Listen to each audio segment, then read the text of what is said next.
remove the passenger seat. When you do that, we're going to remove this Allen wrench here. There will be 2 bolts that you need to remove for the main seat here. Remove the seat. I'm going to remove the battery. Okay, I have a jack right here with a rubber piece up underneath this part of the bike on the left side. And then over here, I'm using this type of jack here that clears barely the mid pipe there. And then I have a little rubber piece here on top of that part of the jack. And then I have the front wheel chock. What I'm going to do now is jack up the left and the right side a little bit at a time and get this tire to droop so it takes pressure off of that shock. All right, I have the tire barely up off the ground. I'm ready to go ahead and loosen the bolts.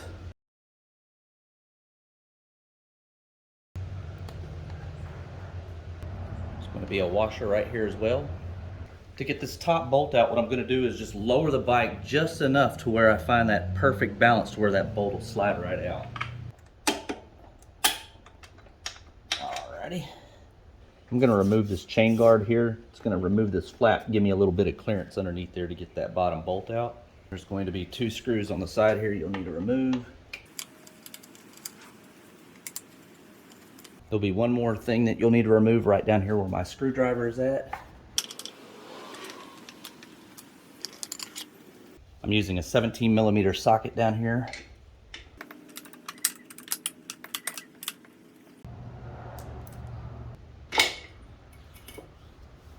Okay, to remove the shock, what I'm going to do now is I'm going to jack the left and the right side of the bike up. It'll droop that swing arm a little bit more, give me some clearance to pull that out of there.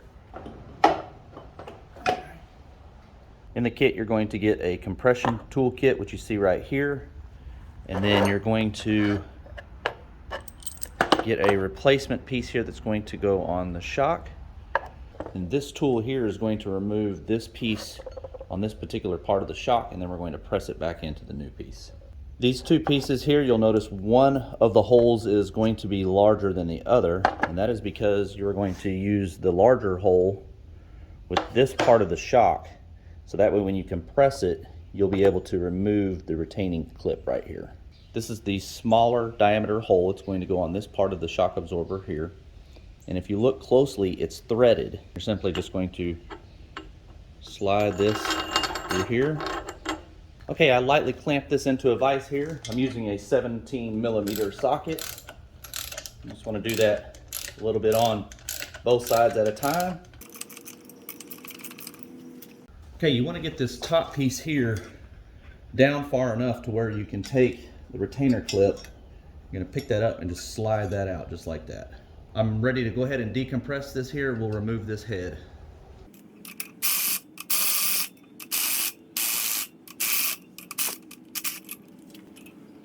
If you pull this little rubber piece down and you pull this washer down, you're going to see this retainer nut here. We're going to loosen that nut and then remove this head.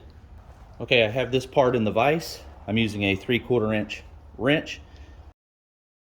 Okay, with this nut backed out all the way, hold on to the bottom of the shock and then just rotate the nut here, and what that's going to do, it's going to unscrew the entire assembly here from that top part of the shock here.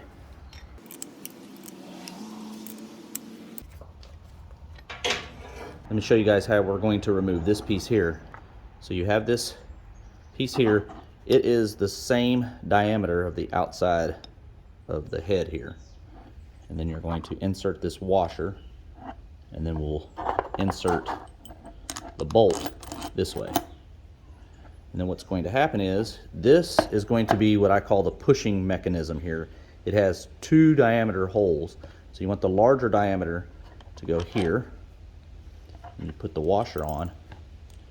And then what happens is, when you tighten this down, it puts pressure on this guy right here, and it will force the internal piece through the head into this guy right here. And then we'll reverse that process and we'll push it into the new component.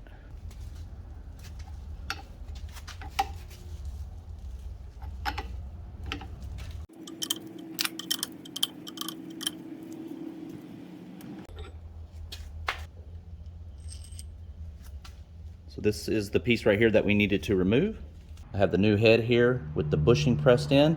I'm ready to install that to the shock. I'm going to use a little bit of this red thread locker here before I insert the new piece. So right now it's screwed all the way in. I have the bottom compression plate on. I'm ready to install the spring. I would say that the company could have used a little bit longer awl thread here, because you can see that maybe if I just would have had a half a more inch, we could have got it started. Okay, because these bolts here were not long enough, what I did is I ran this ratchet strap through the eye and underneath this vise here, put some pressure on it, and then I had to get up on top and push down to get it started.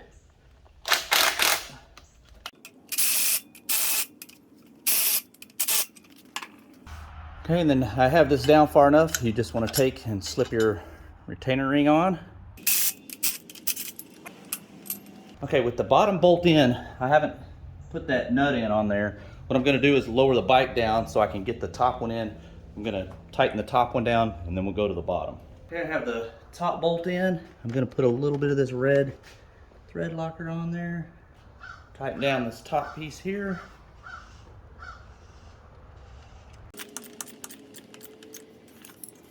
All right, I have an 11/16 wrench on the other side. I'm using a 14mm socket here on this side. I wish I would have figured this out when I was loosening everything.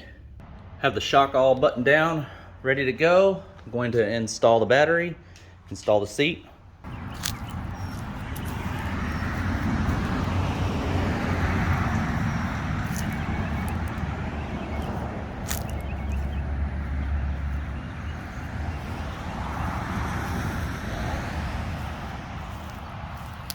Thanks for watching.